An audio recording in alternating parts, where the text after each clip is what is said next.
Broadcasting Company sa balita, komentaryo, isyu, serbisyo publiko. Aksyon Radio! Sa Bacolod, Aksyon Radio! Aksyon Radio!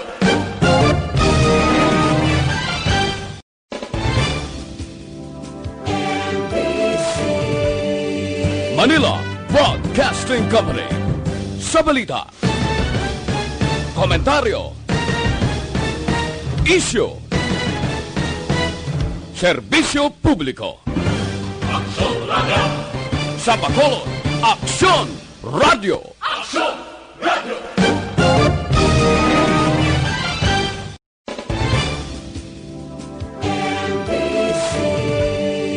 Manila Broadcasting Company sa balita, komentaryo, isyu,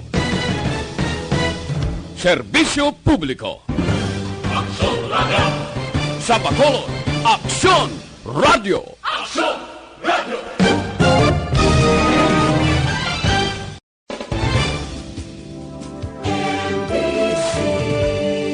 Manila Broadcasting Company sa balita, komentaryo, isyu, serbisyo publiko. Aksyon Radio! Sa Bacolod, Aksyon Radio! Aksyon Radio!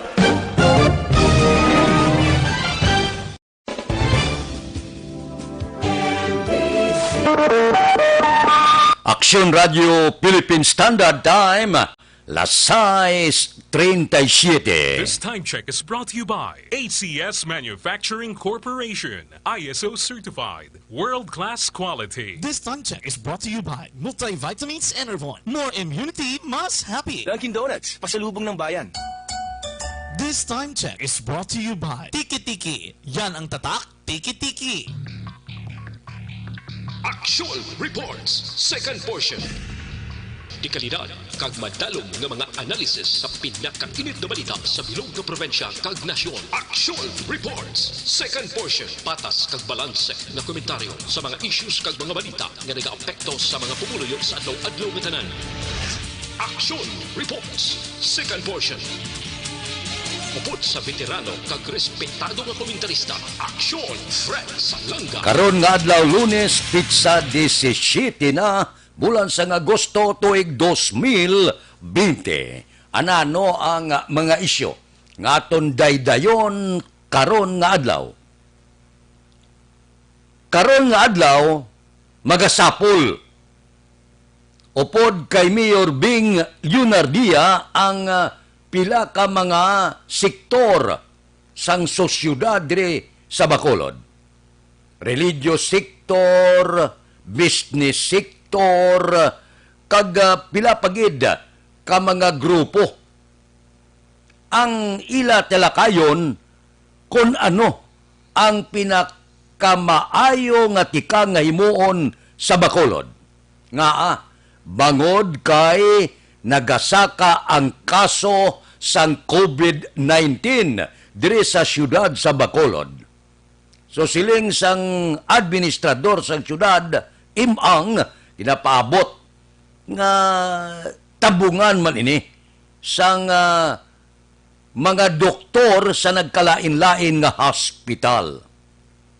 Pagkatapos sang meeting, sigurado may mga adjustment nga ipatuman.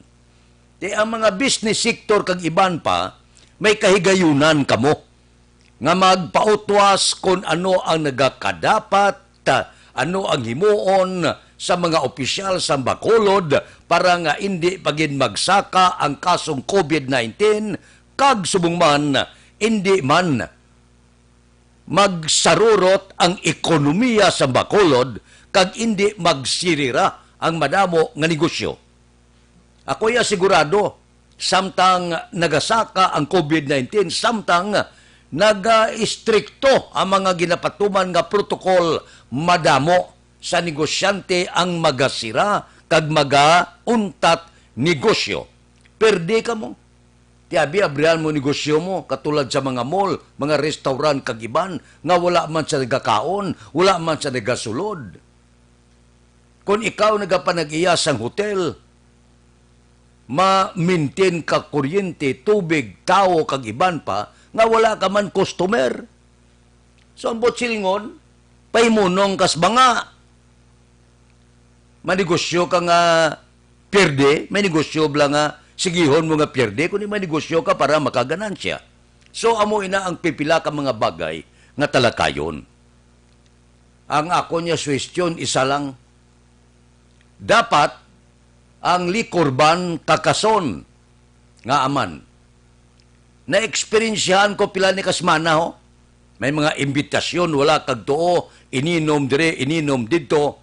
Ang masakit amo ini. Kay ang mga grupo, gabakal ya sang ilimnon, statalisay kag silay. Dito ka pangumpra sang ilimnon, kag dalon sa tagsa kakabalayan, wala man gainom sa mga karsada, wala man gainom sa mga hilit-lit, sa sulod man sa mga puluyan, okasyon, birthday, kagiban pa. Ang nakita ko, nakadako sang pierde sa negosyante sa siyudad sa Bacolod. Imbes nga dire ka magbakal, dito sila gabakal kami likurban sa Bacolod. Ang mga balaligyaan sang mga ilimnon, hindi pwede kabaligya. Nga sige man gyapon ang ininom sa mga grupo, ang masakit sini, kay sagwa sa Bacolod sila gabakal. So ang ganansya ya, sagwa sa Bacolod, kag perdido, ang negosyante sa sulad sa Bacolod. Ang punto ka simple gid lang. Bakal ka sa mga mall sa Bacolod, dalon mo sa puluyan mo, dito ko mo inom-inom. Amo na nagakatabo. Ang nagakatabo ya, bangon siyang likurban nga ni, wala, hindi pwede ka baligya mga negosyante sang ilimnon, samtang ang mga okasyon nga ginahiwat sa tagsa kapuluyan, dito sila gabakalber, Talisay, Silay, Bago, kagiban pa, dito ginabuubo ang kwarta nga supposed to be, dire ini sa Bacolod, sa aton sini, mga negosyante. No? So, amo lang nga suwestyon ko, kay mati, ako ya personal, experience ko nimo. Kada Sabado, kag pila ka mga grupo, kapag agdaya mo. Di, gabakal ka sagwa sa Bacolod. Nga pinsar ko lang nga ihatag ta pa na. Kung may negosyo mo lang nga Bacolod, kag dalo mo lang sila sulod sa puluyan, kag hindi mo lang mag-inom bisan diin nga ilit-ilit, nga hindi na ito pagtugutan. Amo na bala, kay ti kanugon, gakaperde negosyo, gauntat ang mga negosyo, bangod sini. Ang akong suwestyon mo lang na, depende. Ako ya, wala ko gabunggo sa kung ano man nga mahambalan sa among meeting. Kung anong madesisyonan na, ako ya, upod lang ako. Ako niya, suwestyon lang. Nga mo na subong ang nagakatabo. Nga sagwa kita bakal, sagwa kita bulig sa mga negosyante, samtang wala kita nagabulig sa negosyo dire sa siyudad sa Bacolod. Suwestyon mo lang na. Action Radio Philippine Standard Time, las 6:44. Mabalik kami pagkatapos ini.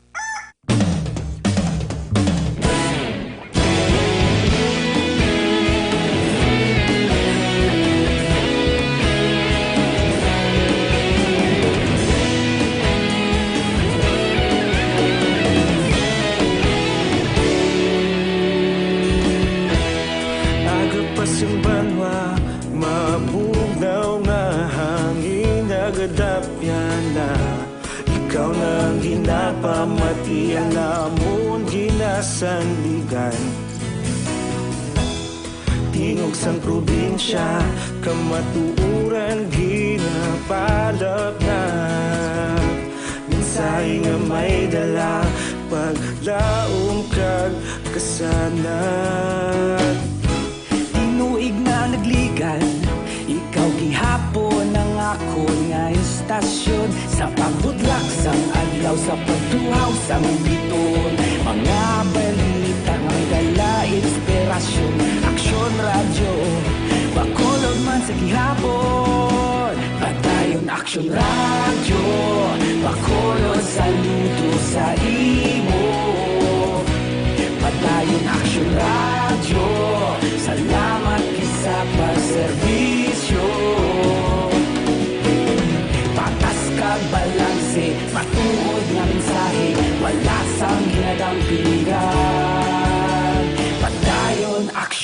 Radyo.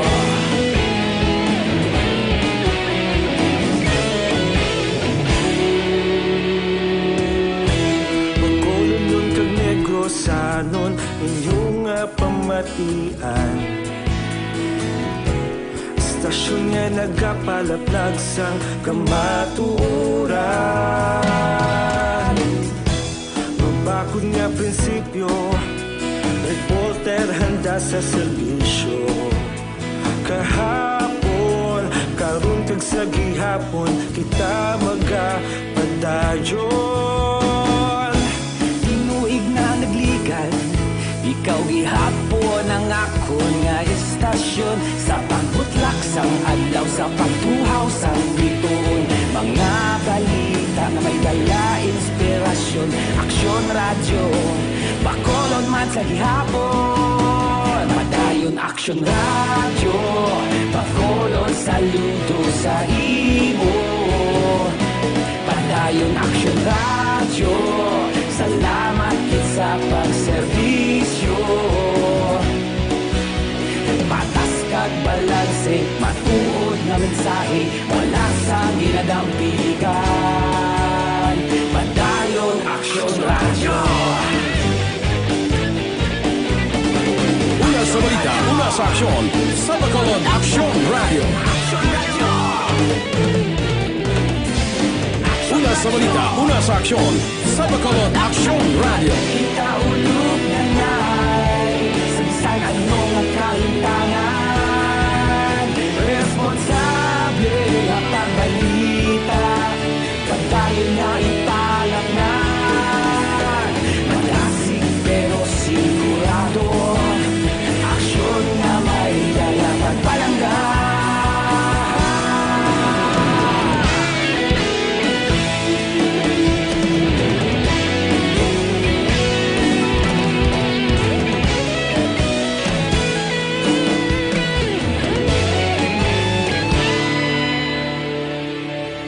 Padayon aksyon radyo, Bacolod saludo sa imo.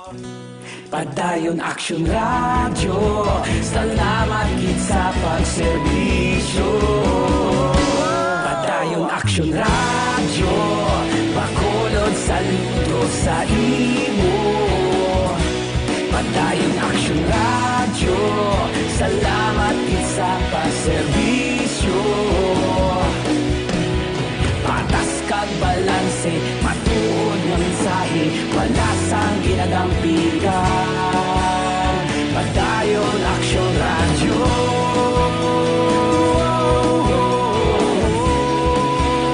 Padayon aksyon radyo.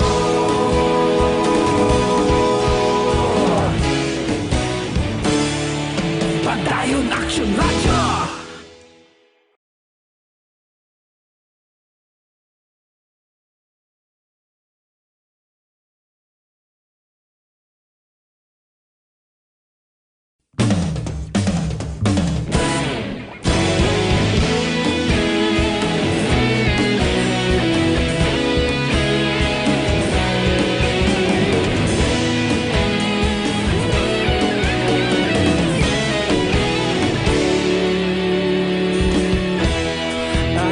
Yung banwa, mabugnaw nga hangin nagadapyan na. Ikaw nang ginapamatian namon ginasandigan. Tingog sang probinsya, kamatuuran ginapalap na.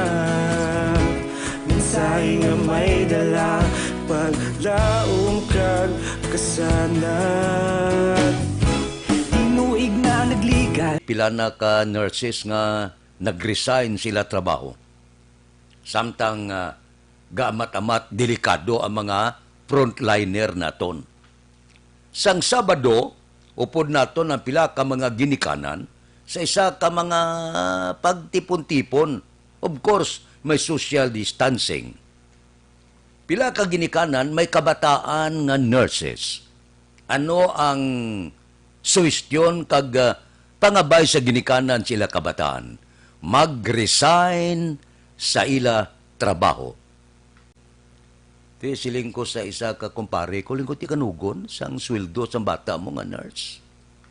Siling niya pare di na mas manugon kung tapikan sa sang COVID kag maurot kami tanan sa sulod sang amon puluyan.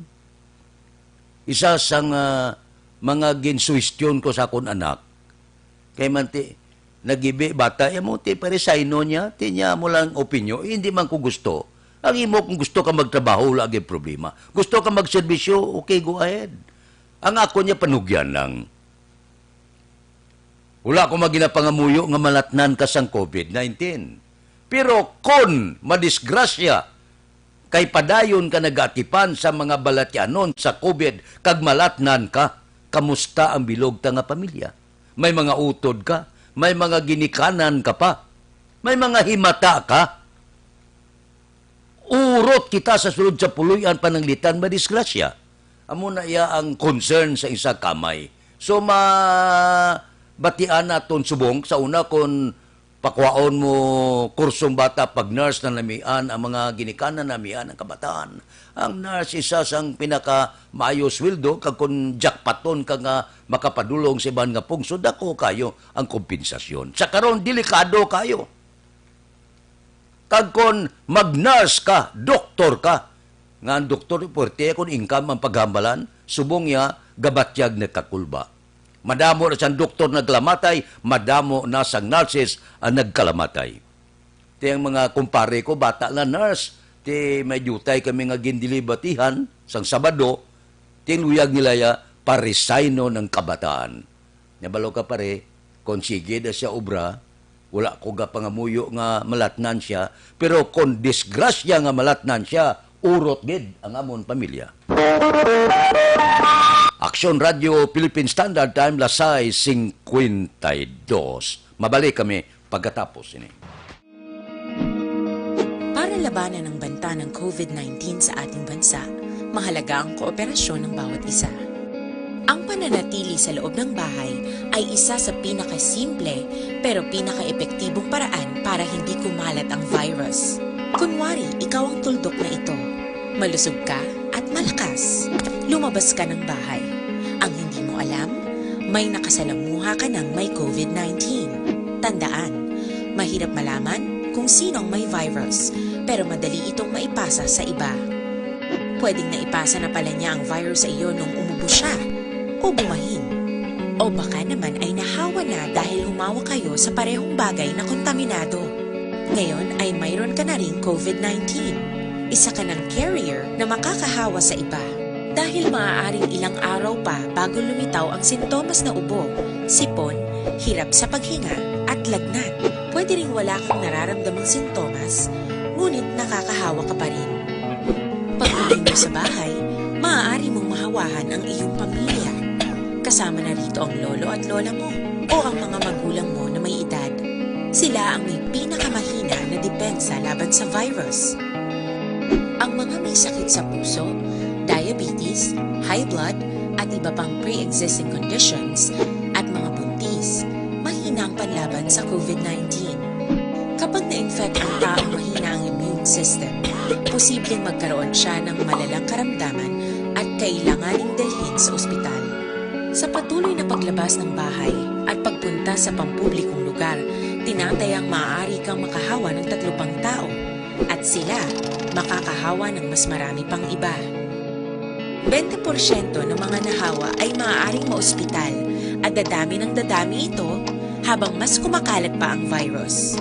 Bukod sa dumaraming COVID-19 patients, marami pang ibang may sakit ang nasa mga pagamutan. Ang mga pasyenteng malubhang-malubha na ang karamdaman, hindi na maaasikaso.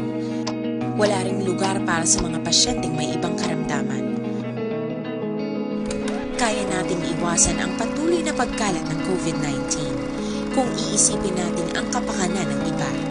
Kailangan nating isipin at kumilos na parang bitbit na natin ang virus para hindi ito kumalat pa sa iba. Sundin ang social distancing. At hanggat maaari, manatili sa loob ng bahay. Kung talagang kinakailangang lumabas, panatilihin ang 1 metrong layo sa ibang tao.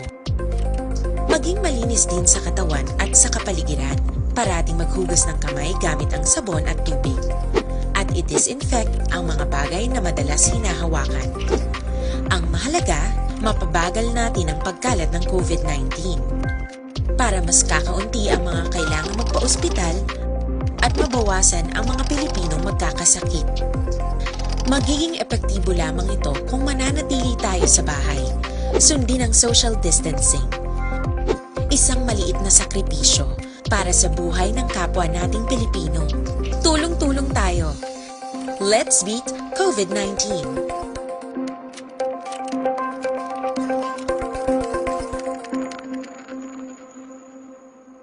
Sa dinami-dami ng usapin ngayon tungkol sa COVID-19, nangingibabaw ang tanong tungkol sa expanded testing. Ano nga ba ang expanded testing? Bago natin sagutin ito, mahalaga munang malaman natin kung ano ang confirmatory test para sa sakit na COVID-19. Ang reverse transcription polymerase chain reaction o RT-PCR ay isang laboratory test na tumutukoy sa mismong virus sa loob ng tao. Ang RT-PCR ang siya lamang test na ginagamit upang makonfirm ang sakit na ito. Kaya nitong alamin kung may virus na sa katawan ng isang tao bago pa man lumabas ang sintomas. Kaya naman sa ating expanded testing, RT-PCR ang ginagamit natin ngayon. Hindi ito katulad ng rapid antibody-based tests o RATs na tumutukoy lamang ng antibodies sa katawan. Sino-sino ang kabilang sa expanded testing? Sa expanded testing, ang mga sumusunod na mga tao na may history of travel sa isang lugar na may COVID-19 o nakisalamuha sa taong may COVID-19 ay sasailalim sa RT-PCR test. Una, mga pasyenteng may malubha at kritikal na kalagayan. Ikalawa, mga pasyenteng may edad 60 pataas, pasyenteng mayroong ibang sakit, o mga pasyenteng may maselang pagbubuntis. Ikatlo, mga pasyenteng may bahagyang sintomas. At ikaapat, iba pa nating kababayan at mga healthcare workers na walang sintomas ngunit may travel history o contact. Mayroon na tayong mga laboratorio na kayang gumawa ng RT-PCR sa Luzon, Visayas at Mindanao. Sa kasalukuyan, layunin ng ating gobyerno na tumaas pa ang health system capacity ng bansa upang matest sina lolo, lola, kuya at ate na pasok sa populasyong kailangan ng testing. Ginagawa natin ito upang mabigyan ng tama at agarang atensyong medikal ang mga pasyente at para matukoy ang iba pang tao na nakasalamuha nila. Mahalaga ang pagpapatest sa paglaban sa pandemya, pero mas mahalaga... Aksyon Radio Philippine Standard Time, lasay 58 na kadasig sang oras. Kahapon, siling ni Vice President Leni Robredo, siling niya sa Departamento sang Edukasyon, siling niya pasalamat kita. Nga ginpaisol sa Oktubre 5 ang pagbukas sang klase. Advice siya sa mga manunudlo niya, total Oktubre pa to, ang opening, may oras pa kamo. Niya dapat hindi naton pag-uyangan ang oras. Siling sang Vice Presidente, tani niya pag-abot sang Oktubre, inabalang mga malayo nga lugar, inang pinakapigado nga mga lugar sa diin negatindog sa mga pigado nga mga kaprobinsyahanan, dapat nga preparado na para sa pagbukas ang klase, kag ang tanan nga kagamitan okay na nga wala sablag pag-abot sang Oktubre 5. Sila niya magani kay namati, gin paisol nya nakita sa pila ka mga lugar sa Metro Manila kag ning mga medyo dalagko nga mga syudad kag probinsya daw medyo nakahuluhanda na gawa. Pero madamo paghihapon ang hindi preparado. Sa paghatag ligwa sa Oktubre 5, base pa malang mahagan-hagan ang problema kag makasiling na kita nga daw 90-95% ready na ang tanan, ang mulutuan, ang mga manunudlo, ang mga estudyante, kag ginikanan. Di kabay pa nga ang pananawa naton nga pagpaisol na kabulig dako para maghanda gid ang aton eskwelahan kag manunudlo para makumpleto kag mahatag man sa gobyerno ang pundo kay subong no, ga panglaghap ang mga manunudlo bisan ban paper subong ga pangayo ya bulig ang manunudlo di ka ba'y pangamahatag ni sa gobyerno hasta nga pag-abot sang Oktubre 5 ang tanan okay na, ang tanan plansado na, go na ang eskwela. Aksyon Radio Philippine Standard Time, La City 1. Mabalik kami pagkatapos ini. Sa dinami-dami ng usapin ngayon tungkol sa COVID-19, nangingibabaw ang tanong tungkol sa expanded testing. Ano nga ba ang expanded testing? Bago natin sagutin ito, mahalaga munang malaman natin kung ano ang confirmatory test para sa sakit na COVID-19. Ang Reverse Transcription Polymerase Chain Reaction o RT-PCR ay isang laboratory test na tumutukoy sa mismong virus sa loob ng tao. Ang RT-PCR ang siya lamang test na ginagamit upang makonfirm ang sakit na ito. Kaya nitong alamin kung may virus na sa katawan ng isang tao bago pa man lumabas ang sintomas. Kaya naman sa ating expanded testing, RT-PCR ang ginagamit natin ngayon. Hindi ito katulad ng Rapid Antibody-Based Tests o RATs na tumutukoy lamang ng antibodies sa katawan. Sino-sino ang kabilang sa expanded testing? Sa expanded testing, ang mga sumusunod na mga tao na may history of travel sa isang lugar na may COVID-19 o nakisalamuha sa taong may COVID-19 ay sasailalim sa RT-PCR test. Una, mga pasyenteng may malubha at kritikal na kalagayan. Ikalawa, mga pasyenteng may edad 60 pataas, pasyenteng mayroong ibang sakit, o mga pasyenteng may maselang pagbubuntis. Ikatlo, mga pasyenteng may bahagyang sintomas. At ikaapat, iba pa nating kababayan at mga healthcare workers na walang sintomas ngunit may travel history o contact. Mayroon na tayong mga laboratorio na kayang gumawa ng RT-PCR sa Luzon, Visayas at Mindanao. Sa kasalukuyan, layunin ng ating gobyerno na tumaas pa ang health system capacity ng bansa upang matest sina lolo, lola, kuya at ate na pasok sa populasyong kailangan ng testing. Ginagawa natin ito upang mabigyan ng tama at agarang atensyong medikal ang mga pasyente at para matukoy ang iba pang tao na nakasalamuha nila. Mahalaga ang pagpapatest sa paglaban sa pandemya, pero mas mahalaga kung mapapanatili ang kalusugan ng ating katawan. Mas mainam kung lalabanan natin to ng sama-sama.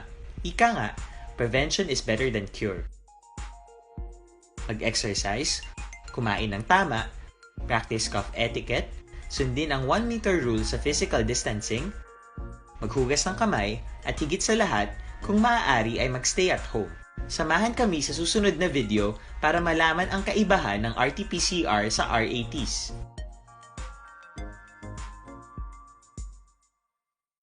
Sa dinami-dami ng usapin ngayon tungkol sa COVID-19, nangingibabaw ang tanong tungkol sa expanded testing. Ano nga ba ang expanded testing? Bago natin sagutin ito, mahalaga munang malaman natin kung ano ang confirmatory test para sa sakit na COVID-19.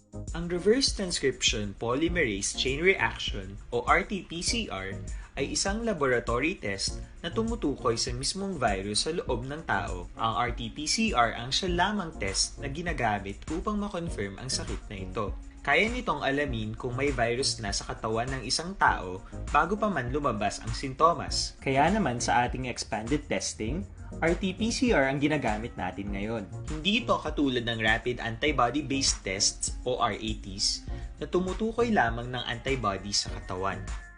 Sino-sino ang kabilang sa expanded testing?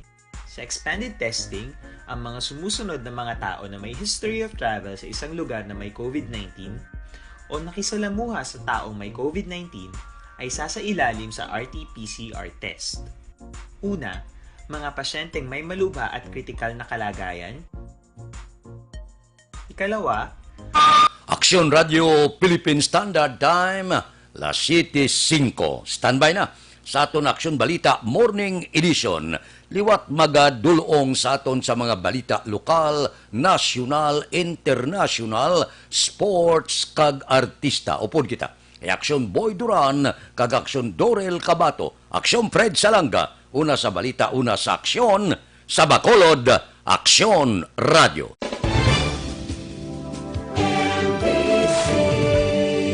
Manila Broadcasting Company, sa balita.